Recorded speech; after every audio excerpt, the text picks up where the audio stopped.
לא זוכר. לא זוכר. הביאו אותנו למרכז צלב האדום, ושם אמרו לנו, אתם מבלגיה, אתם תחזרו לבלגיה. מחר, מחרתיים, תהיה רכבת של פליטים, אתם תיסעו איתה בחזרה. עד אז אתם חופשים, ונתנו לנו אז, אם אתה לא זוכר את זה, כסף הכיבוש. זה היה נורא. בכל מדינות אירופה לא היה כסף. האמריקאים הדפיסו שטרות של כסף עם הדגל האמריקאי ועם הדגל של אותה מדינה איפה שהייתה. אם זה היה בלגיה, זה היה ערך פחות, בצרפת. אני זוכר שנתנו לנו ערימה ככה של כסף. דחפנו את זה לכיסים, ואמרו, תלכו, תעשו מה שאתם רוצים. יצאנו לרחוב, ועל הגדר של איזה בית היה חתיכת בגט חם עם סוכר. וזה דברים שלא ראינו במשך כל המלחמה. ואני לקחתי את זה. ואז אחותי אומרת, לא, חכה רגע. על יד זה היה בולנג'רי, והלכה קנתה בגט כזה שלם. שנינו קיבלנו כאב בטן, זה היה חם, אכלנו אותו. היינו בפריז כמה ימים, ואז הקרוארוז' העלה אותנו על רכבת, שהייתה צריכה לנסוע לבריסל. כי אמרנו, שאלתי מה עם אבא ואמא, אז אמרו, אולי בבריסל הם ישנם. בבריסל היה לי עוד משפחה. היה לי אחות של אבא שלי,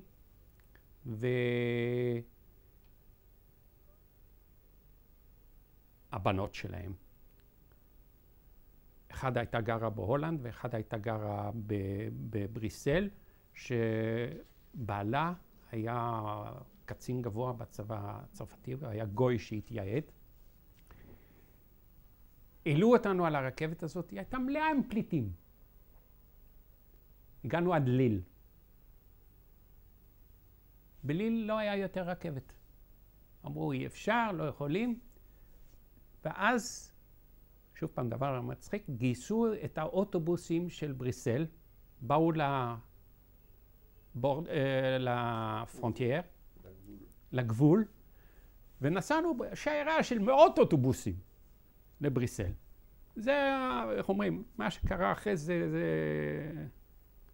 ולאן אתם הולכים בבריסל? בריסל, רצינו ללכת לדודים, זאת אומרת לדודה ולדוד. זה מה שאתם עושים? או... זה מה שאנחנו עושים.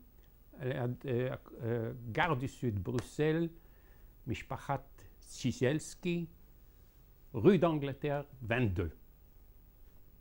אנחנו באים לשמה, לדוד שלי היה חנות של תחרה, דנטל. החנות סגורה, הדירה למעלה מעל החנות. אין אף אחד, סגור. ממול הייתה מסעדה, ואנחנו שואלים את האיש של המסעדה, אתה יודע איפה השכנים? כי זכרנו שהם, זכרנו אותם שהם מכירים. והוא אומר, לא, הם נסעו להולנד, לבת שלהם, כי בעלה השתחרר גם כן ממחנה ריכוז. והבת השנייה, שהייתה גרה איזה כמה רחובות אחרי זה, שגם לה היה בית מלאכה לדנטל, לתחרה, נסע עם כל המשפחה לשם. מתי יחזרו? לא יודע.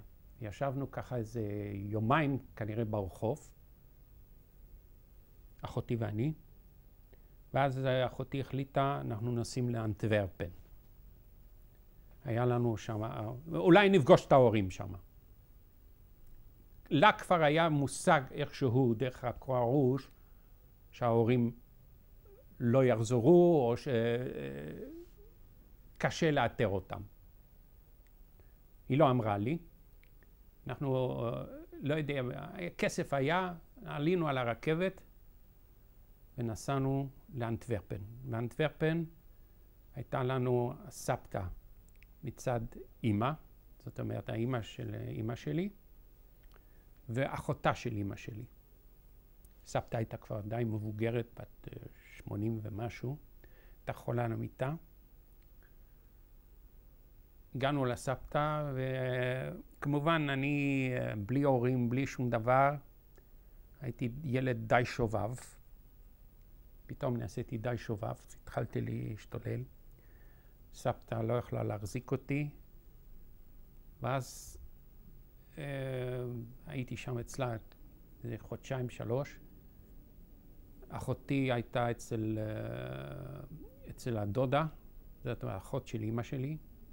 עשתה שם משהו לא בסדר וגירשו אותה משם. ואז החלטנו חוזרים לבריסל. שזה היה כנראה סוף 45.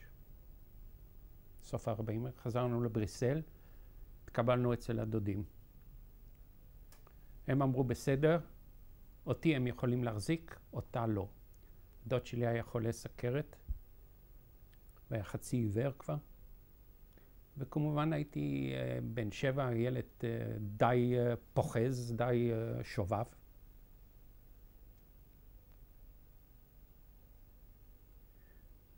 עברתי לגור אצל הבת, זאת שיש לה, שבעלה היה קצין בצבא הבלגי. והלכתי עם הילדים שלהם לאותו בית ספר, ליסה, שם באיזה מקום בבריסל, לא רחוק מהבית. גם שם כנראה לה היו 5 ילדים והיה לה קשה מאוד, הם עבדו קשה מאוד, לא יכלו להחזיק אותי. ואז כבר הבנתי פחות או יותר שההורים שלי לא יחזרו. איך? אל תשאל אותי, אני לא יודע. אבל עברה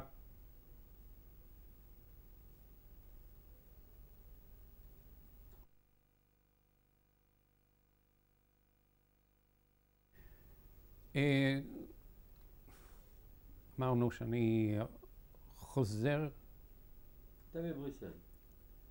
לבריסל. ידוע לך מה גורל הוריך? לא ידוע לי, אבל ידוע לי שאני נכנס להבנה שאבא לא יחזור. אני שוב פעם לא מדבר על אמא, אני מדבר, אבא לא יחזור. ויש שם מלחמה בין כל המשפחה שלנו, מה עושים איתי? אף אחד לא יכול להחזיק אותי. להיא בהולנד יש צרות משלה עם בעלה חזר ממחנה ריכוז חצי משוגע.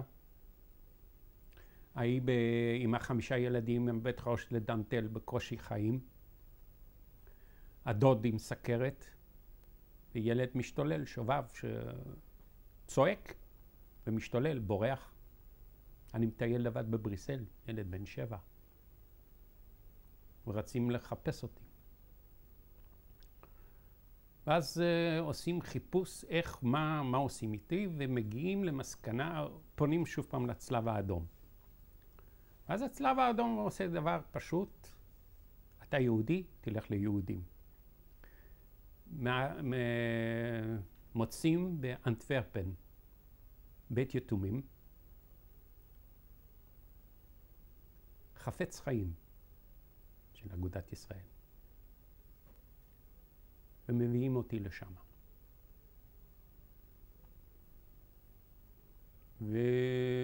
ושם מתחילים החיים קשים מאוד. קודם כל, הם דתיים. דתי, ואני אין לי מושג על הדברים. וכל צעד שאני עושה זה לא מכות, אלא סתירות. כל דבר שאני עושה לא נכון. זה להתפלל 3 פעמים ביום, זה כל מיני דברים. האמת היא שאין להם רק אותי על הראש, יש שם איזה 100 וכמה ילדים. התנאים היו טובים. מבחינה כלכלית, התנאים היו טובים מאוד שם. היה דורטואר, כלי מיטה נקיים, אוכל בשפע. רק המסגרת הייתה מאוד מאוד קשה. היה שם היה בית ספר, והמורים היו גויים. ואני וללמוד, בשלב הזה כבר לא למדתי. הייתי לא רק אפאתי, הייתי אומר דיסלקטי. היום אני יודע שזה דיסלקטי. לא רוצה ללמוד. כמובן הייתי חוטף סטירות לחי מהמורה, מהמנהל, ואז התחילו הפנטזיות לפרוח אצלי, שוב פעם. בינתיים חזרו מהמלחמה כל מיני בני דודים. יש לי בני דודים שחיים היום בריו דה ז'נרו ובלונדון. זאת אומרת, בנים של אחות של אבא שלי, ששירתו בצבא. 2 היו טייסים, 1 היה במלחמה. בקיצור, הם מדי פעם בפעם היו באים ומעודדים אותי. היו לוקחים אותי לטייל פה, שם באמת פינקו אותי. אבל מה הם יכולים לעשות? גם הם היו חבר'ה צעירים, והם היו במסגרת צבאית עדיין. הייתה לי בת דודה, זאתי הבת של הדודה שנתפסה איתנו בגבול השוויצרי, שלא סבלה או לא אותי ולא את אחותי, בייחוד לא את אחותי, וכל הזמן שהייתי מזכיר את אבא, אז היא הייתה צועקת, כן, בגלל אבא שלך, אז האמא שלי לא חיה. דרך אגב, היא עדיין חיה היום בניו יורק. והייתה גם כן בת תפנוקים, והיא ואחותי התחרו על לב אותם הגברים, אז בכלל היה שמח. החיים היו קשים מאוד. זה היה נורא. אבל אתה בחפץ חיים, מה קורה איתך עכשיו? אז זהו, אני אומר לך, אני מתחיל לחיות בפנטזיות. אני מתחיל לחלום על כל מיני דברים. ואתן לך דוגמה של החיים הדתיים בחפץ חיים. זה היה תכף בהתחלה שהיינו שמה. לא יודע אחרי כמה זמן. לוקחים יום שבת. הולכים לבית הכנסת, מתפללים, אוכלים איזה מין ארוחת בוקר, שזה היה איזה מין עוגה כזאת, ותה, ואז המנהל, או המנהל, לוקח אותנו לטייל. שוב פעם, אם אתה מכיר את אנטוורפן, אנחנו היינו בבורגרות, לוקח אותנו לאן? למקום שאני הכי אוהב, לנמל. וזה חתיכת דרך ללכת. 2-3 קילומטר. ומגיעים לנמל, רואים את הנמל, אז הוא אומר, טוב, 12 חוזרים הביתה. אז אני אומר, טוב, אז יאללה, לטרם. הביתה. אז במקום להגיד, תשמע, אנחנו יהודים, לא נוסעים בשבת. הוא אמר לי דבר שעד היום נחרט בזיכרוני, ושבעצם גרם לכל התהפוכה שלי נגד הדת. אם אתה תעלה על הטרם הזה, יבוא אש מהשמיים, מאלוהים, וישרוף אותך ואת כל הטרם.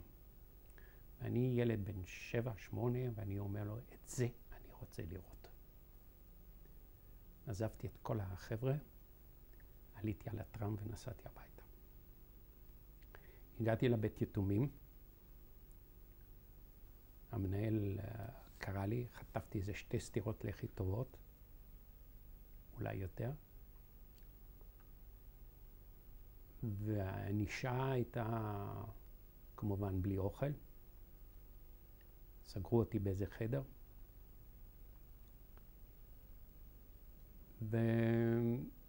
ואז החלטתי לברוח. שקעתי יותר ויותר מהפנטזיות שלי, שאני לא יודע מי ומה, ואני עושה בהם דין. ויום בהיר אחד ישבתי בחוץ על המדרכה, עם הרגליים בתוך אתה יודע, המים שם, ככה, משחק. ובא איזה זוג, וניגש אליי, ושואלים, רנה? אני אומר, כן. תסתכל אליי, אני מסתכל. אתה יודע מי אני? אני אומר לה, כן. את הני, בת דודה שלי. אני חושב שהיא כמעט התעלפה. זו באמת הייתה בת דודה, הני, ובעלה, שבאו משוויצריה. הוא היה... הם חיפשו אותי, חיפשו אותנו, את אחותי. אחותי אז עשתה איזה... זה היה בשנת 46, אני חושב. 47. התחלת 47. אחותי הצטרפה לאיזו קבוצת הכשרה, ניסתה לעלות ארצה, נתפסה, הייתה בקפריסין עד 49. אני חוזר לסיפור של הבת דודה, והיא אומרת לי, אתה רוצה לבוא אליי? אני אומר לה, כן. זה כאילו כל החלומות שלי פתאום התגשמו. הייתי עדיין די אדיש, ישבתי שם על המדרכה, אמרתי, בסדר. לא האמנתי. ואז היא סיפרה לי שהיא חיה בשוויצריה, זאת אומרת, זה האח הגדול של אבא שלי, ששבועיים לפני שאנחנו עזב והצליח לעבור לשוויצריה. והיה בשוויצריה בתור מעמד של פליט. וטוב, הילדים שלו, בן ובת. ואז והבת התחתנה, ובעלה היה שוער קבוצת הכוח ציריך. הוא אמר, אתה יודע, בשנת 47 לקבל משחק בינלאומי נגד איזו קבוצה באנטוורפן. ואז הם נסעו והחליטו לחפש אותי, והם מצאו אותי. איכשהו יצרו קשר עם אבא שלהם. והחליטו להביא אותי לשוויצריה. ואז מתחיל שוב, ויה דולורוזה, הייתי אומר בשבילי. קודם כל, הם עזבו, הם נסעו בחזרה, כי הם היו מוגבלים. נסעו בחזרה לשוויצריה, ואני חולם. בהקיץ. אני זוכר בבית ספר שהמורה בעט בי, הוא היה גם כן איזה שחקן כדורגל. יום בהיר אחד היה איזה תרגיל על הלוח, הוא בעט בי. ואני צעקתי, הני, בואי תיקחי אותי. זה לקח הרבה זמן. קודם כל הייתי צריך ניירות, ואז כמו שסיפרתי לך קודם, הלכתי לקבל תעודת לידה, ורציתי לקבל דרכון. ואז הבלגים אמרו, סליחה, אתה לא. ואז עשינו את כל הצעדים, והגשנו לשגרירות הפולנית, ואז התברר שיש לי בעצם אזרחות פולנית. או זו אפשרות, ואז קיבלתי את הדרכון הזה שהראיתי לך אותו.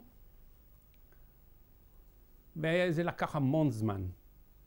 עד נובמבר 47. כבר הייתי מיואש. יום בהיר אחד אמרו לי, אתה נוסע לשוויצריה. אמרתי, יופי. איך נוסעים? הייתי צריך לנסוע לבריסל ברכבת. אני זוכר, הייתי צריך 100 פרנק בלגים בשביל הכרטיס, ולא היה לי. היה לי כסף שאחד הבני דודים השאיר לי, אבל בזבזתי את זה על גלידה. והייתה לי אותה בת דודה הזאת שאנחנו לא כל כך סובלים. באתי אליה, אמרתי, רג'ין, תשלמי את הכרטיס. היא הייתה נורא סנובית. בסופו של דבר אני לא זוכר איך הגיע הכסף. נסעתי לבריסל. בבריסל חיכה לי הדוד, או דודה, או רוזט, לא זוכר מי שחיכה לי, ושמו אותי לבד, ילד בן 8, על רכבת לבאזל, דרך לוקסמבורג. אתה יכול לראות את זה בוויזות שלי, טרנזיט. ילד בן 7-8 נוסע לבד ברכבת אבל פינטזתי, ידעתי שאני הולך לקראת משהו טוב. וככה נסעתי ברכבת, לילה שלם, עברתי גבולות עם הדרכונים, ואז זה היה בעיה. כל פעם עוצר את הרכבת, ביקורת, צריך לרדת וזה.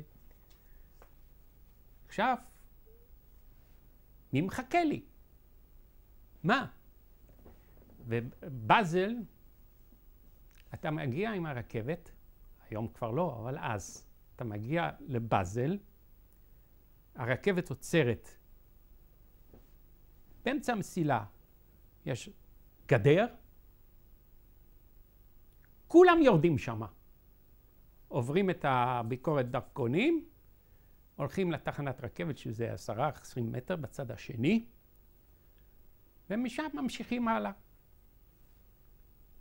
ואני ילד בן 8, יורד עם הדרכון ביד, הייתה לי, אני חושב, מזוודה, או זו קופסה כזאתי. יורד מהרכבת, ואני עומד שם, ואני... כולם עברו כבר את הגדר, ואני ככה לבד. מה עושים? פתאום מהצד השני של הגדר עומד שם איש, וצועק, רנה, רנה, רנה. אני ניגש והכרתי אותו, כי הוא דמה לאבא שלי כמו 2 טיפות מים. היה דוד. נשיקים, בסדר, ונוסעים ברכבת לציריך, ואז הוא לקח אותי בקרון מסעדה. פעם ראשונה בחיים שלי אכלתי שמנת, לחמניה טריה, עם חמה וריבה. זה היה משהו יוצא מן הכלל. צרה הייתה איך קוראים לזה? בשוויצריה, היות והם היו במעמד של פליטים, ואני הייתי גם פליט. אתה תראה את זה, תסתכל בדרכון שכתוב רפו קונבלסן, משהו כזה. אחרי 3 חודשים אני הייתי חייב לצאת משם. אז הייתה מדיניות של השוויצרים נגד פליטים. גם אז הייתה, גם במלחמה הייתה בעיה, כן? עד היום אני מאשים יותר את השוויצרים מאשר את הגרמנים. דרך אגב, אני מקבל מהם פיצויים על זה. קיבלתי פיצויים על זה שלא נתנו לנו אז להיכנס לשוויצריה. סעיף 2, אני יודע איך שקוראים לזה, ה-Claim Conference, אישרו לי אז. ואנחנו מגיעים, זאת אומרת, אחרי 3 חודשים, מה עושים? הלכתי לגור אצל אבא דודה, אצל הני, כי הדוד היה גר אצל החותנת שלו. ולהם הייתה דירה, אז גרתי אצלם. היה עדיין נעים. למרות... 3 חודשים אתה לא לומד, אתה לא עושה... רושמים אותי לבית ספר, בציריך. רושמים אותי לבית ספר, ואז מתחילה הבעיות. שהן? מבחינה חוקתית. ואז הם עשו דיל עם המורה, שהייתה גרה, הייתי בכיתה ג'. המורה הייתה גרה ממול הדודים שלי, פרוליין קרמר, שאני לא אשכח אותה עד היום. וסיפרו לה את הסיפור שלי. והיא אמרה, בסדר, אני מקבל אותו, אני לא רושם אותו. כמובן למדתי גרמנית. היום זו שפה שנייה אצלי. גרמנית, שוויצר דויטש. אחרי שבועיים אני כבר דיברתי שוויצר דויטש, כמו אני מדבר היום איזה 7 שפות ככה. ובקיצור, אחרי 3 חודשים מה עושים? ואז הלכו, איכשהו מישהו הלשין או מה, הם הגיעו למורה הזאת. היא אמרה, בשום פנים ואופן, אני לא זורקת אותו החוצה. הייתה קתולית, לא קתולית, פרוטסטנטית, אבל גויה. אבל היא הייתה בסדר. ואז הלכו, סידרו, קיבלתי עוד פעם ויזה ל6 חודשים. עשו ממני חולה שחפת, ושאני צריך זה, וככה כל פעם האריכו. אחרי 1.5 שנה, היות ודודי היה פעיל מאוד איך קראו רוויזיוניסטים, ציונים כללים. דרך אגב, הוא לא רק ממנו, הוא אסף את חלק גדול של הנשק עבור אלטלנה. והוא בא עם הצעה, כבר אז ידענו שההורים אינם, הוא אומר, אני אאמץ אותך, חוקי. אבל יש לו בעיה, הוא גם פליט. אבל לא חשוב, הוא הצליח לאמץ אותי חוקית. ואמרו, טוב, בסדר. אז אמרו לו, בסדר, אימצת אותו, זה הבן שלך. או שהוא יוצא החוצה, או שאתם כולכם יוצאים החוצה. ואז בסוף 48' התחלנו לעשות הכנות לעלייה ארצה. איך אתה מצטרף לאיזה גוף ציוני כלשהו? כן, הנוער הציוני. איך? איפה? בציריך. בציריך, הנוער הציוני. בציריך. ואז אני מתחיל לפנטז, כי אני יודע שכבר אחותי, או בפלסטינה, בישראל, לא ידעתי שהיא בקפריסין, רק הרבה יותר מאוחר נודע לנו שהיא עצורה בקפריסין. אני זוכר שעם הבן דוד שלי, היום אני קורא לו אחי, פינטזנו, היינו תמונה של בחורה לוחמת פה בארץ עם כפיה, אתה יודע, עם רובה, פינטזנו, מה זה שהיא, זה. בסוף התברר שהיא שכבה שם בקפריסין. זהו, ואז אמרו, ואז התחלנו, כמו שאומרים, לעשות את הסידורים. כולם לעזוב את שוויצריה, הם עזבו בגללי, הייתי אומר. אני אגיד לך שזו הייתה הפעם הראשונה אחרי תקופה ארוכה שהרגשתי איזו חמימות ביתית. כי באמת, עם הדודה והבן דוד, האח והאחות, למרות שהיה איזה הבדל קטן, אבל הרגשתי שייך למשהו. לידיעתך, מתי או איך הצטרפת לנוער הציוני בציריך? כי רוב הילדים בכיתה שלנו בבית ספר היו באיזה תנועות צופים וזה. וכמובן הדוד היה פעיל מאוד, דוד, אבי המאומץ, כן, היה מאוד מאוד פעיל בתנועה הציונית. כל מיני דברים שעדיין השתיקה טובה להם. ואז צירפו אותנו לנוער הציוני. ועשינו את ההכנות לעלות ארצה. ואז קרה אסון פחות או יותר, דודי קיבל התקף לב, היה לו אנגינה פקטוריס, וכמובן היינו צריכים לדחות את הנסיעה. אחרי 3 חודשים כבר היינו מוכנים עוד פעם, זה כבר היה התחלת 49 אם אני לא טועה. היינו כבר מוכנים עוד פעם. אז הוא קיבל התקף שני. ובינתיים הרישיון שהות שלי בשוויצריה פג. והם לחצו בכל אפשרות שנצא משם. ואז הם החליטו שאני והבן דוד או אחי ניסע לבד. והזמינו שליח מהארץ. בא בחור מהתנועה הזאת הרוויזיוניסטית, לקחת אותנו, וזה היה בערך סוף אפריל. של השנה? 49. ואז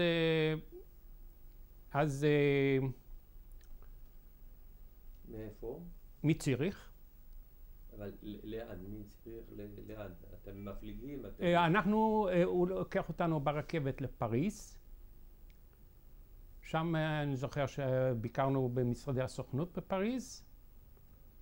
משם לקחו אותנו לאיזה כפר ילדים, או איזה, היו כל מיני מחנות כאלה מסביב לפריז, שאני לא זוכר איפה, איזה מין שאטו מקום, היינו שם כמה ימים.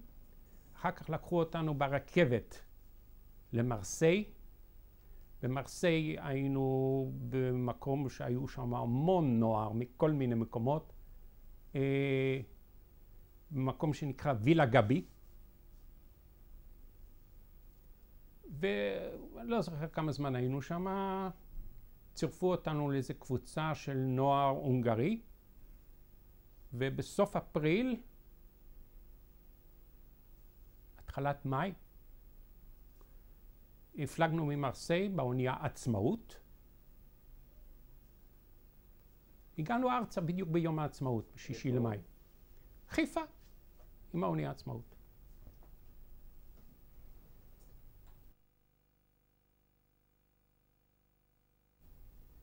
בארץ, אז מה קורה? בארץ, לגמרי בקיצור, אנחנו מגיעים, עליית הנוער לוקחת אותנו. היינו תקופה מסוימת לא זוכר, במוצקין,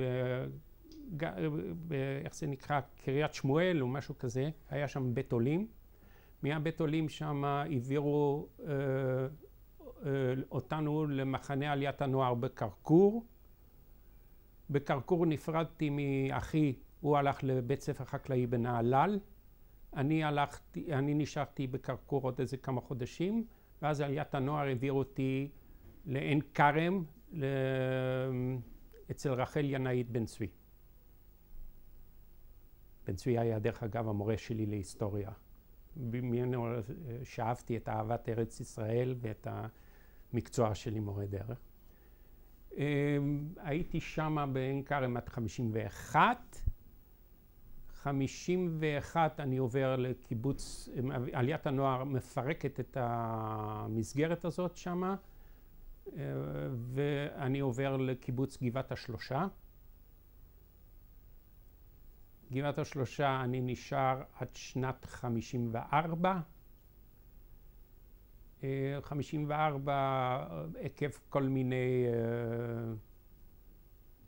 שוב פעם חזרו אליי סיוטים, ועזבתי את הקיבוץ כי פשוט הייתה התנכלות של הסברס, וזה כל ילדי העולים יודעים את הסיפור הזה בקיבוצים, ילדי העולים, ואז עזבתי. הייתי תקופה מסוימת באיזה מין בית כזה של עליית הנוער בבני ברק, עד שהתגייסתי לצה"ל. 55 התגייסתי לצה"ל, שירתתי עד 57. הכרתי את אשתי בצבא, התחתנו ב-58, היא הייתה בקיבוץ משמרות. אני עברתי לקיבוץ משמרות, והלאה והלאה.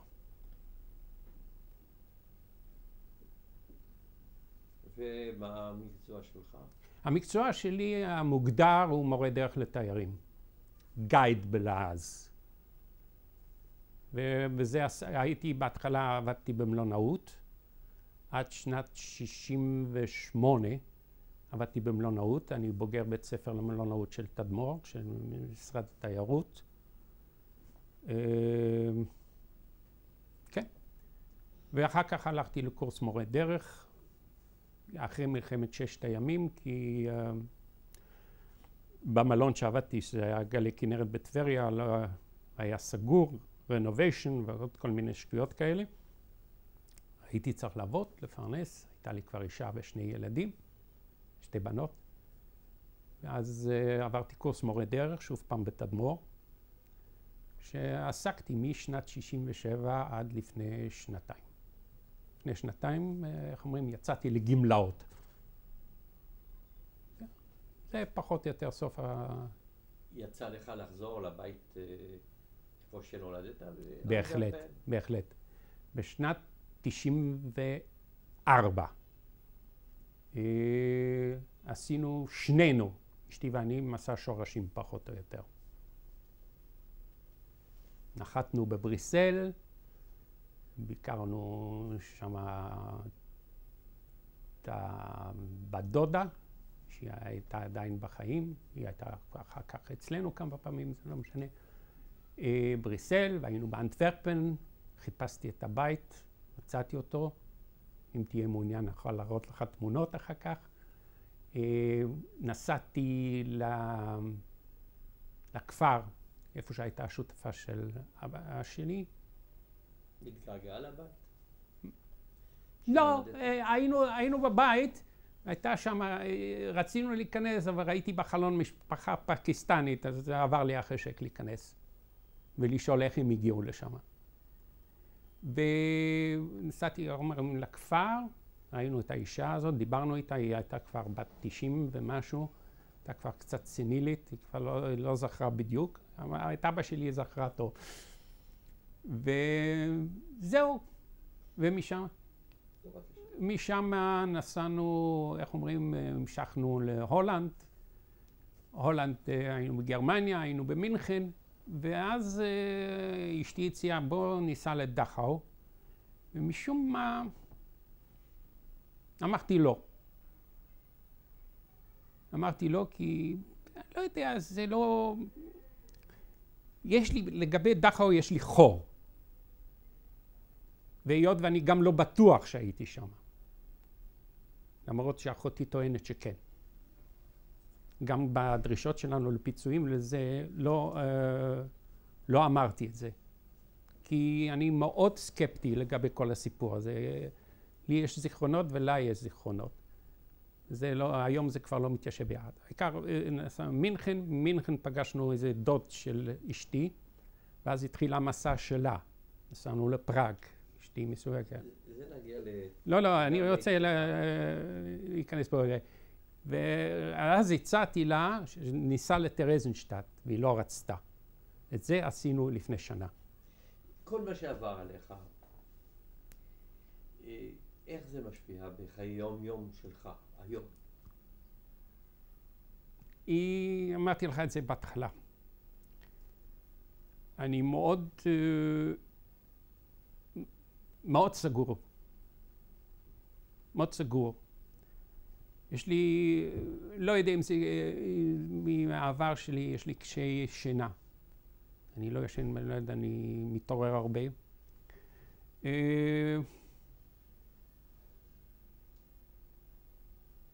אני חום משפחה. ניסיתי לתת לילדים שלי את הדבר, מה שאני לא קיבלתי. מה שלא היה לי. למרות ששתי הבנות שלי היו בטיולי מסע שורשים במחנות ריכוז הכל, עדיין קשה להם לתפוס את הסיפורים שלי. מדי פעם בפעם צץ לי זיכרונות. מבחינה נפשית, אני חושב שהיו לי כמה משברים בחיים שלי.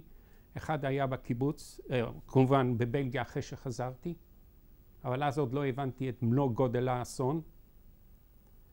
המשבר הכי גדול שלי היה כשהייתי בגבעת השלושה בשנות ה-50, 51, 53, 54. שם הגעתי למצב שהייתי כמעט הלכתי להתאבד.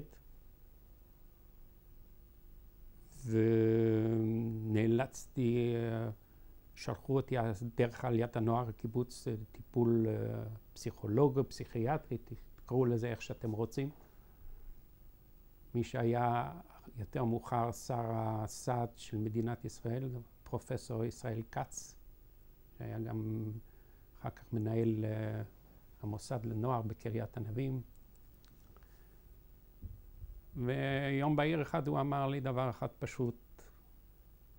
הוא הוציא אקדח מהשולחן, שם אותו על השולחן.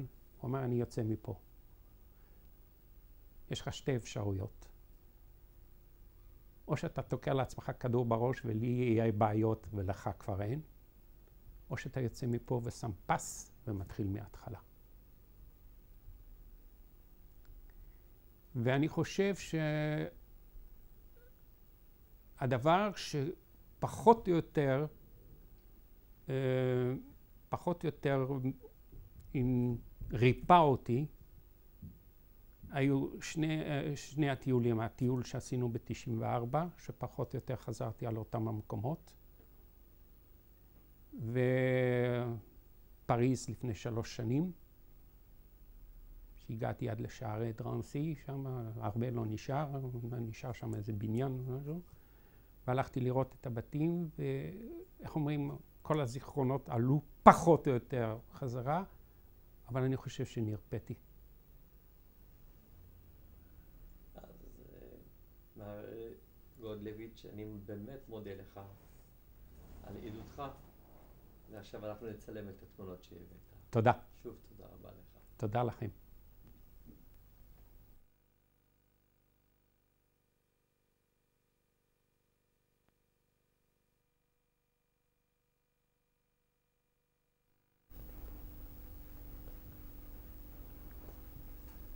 אלה תמונות של ההורים שלי, אבא שמואל, יליד פולין, ואימא פרידה טלפרט, גם כן ילידת פולין, לא ילידת פולין, אלא מקלן גרמניה, אבל בעלת אזרחות פולנית.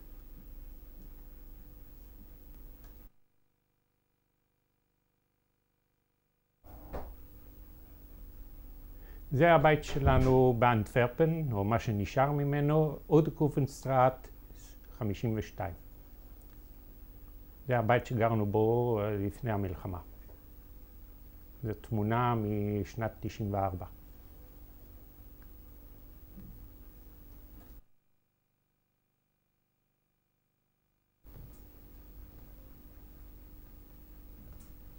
זה הבית בפריז, שבו היינו בשנת 44-43, רue de la Tour d'Auvergne 52.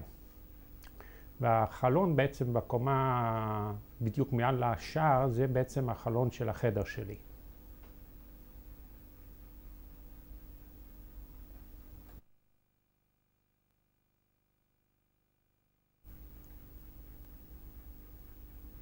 זה הבית בלורסי, כ100 קילומטר מפריז, שבו היינו אצל משפחה במשך סוף המלחמה, 44-45.